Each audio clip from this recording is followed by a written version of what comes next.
আজকে চাণক্য নীতির 53 নম্বর সূত্র বলবো, যেটা অ্যাকচুয়ালি বলতে পারো মোটিভেশন টাইপের।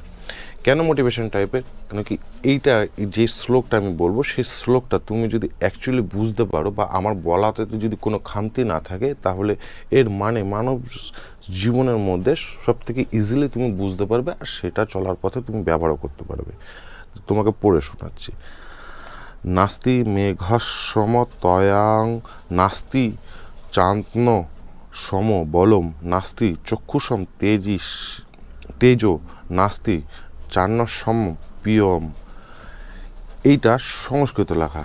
এবার এর বাংলা অর্থ তোমাকে বুঝিয়ে বলছি। মেঘের তুল্য জল নেই, আত্মার তুল্য শান্তি নেই, চক্ষুর সমান তেজ নেই, অন্যের মতন কোনো প্রিয় বস্তু নেই। বুঝতে পারলে কথাটা?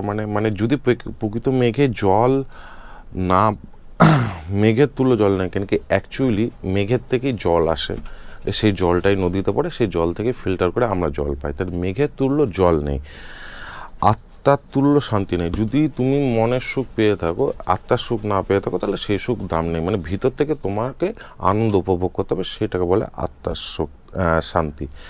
চক্ষুর সমান তেজ নেই, মানে চোখের এক একজনের যে চোখ বড় থাকে, বেশ টানা টানা, বেশ আকর্ষক লাগে, সেইটাকে বলছে তেজ। চক্ষুর সমান তেজ নেই। চোখের আবহাব ভঙ্গি দিয়ে অনেক কিছু না বলে কিন্তু বলা যায়, সেটাকে বলছে চক্ষুর তেজ।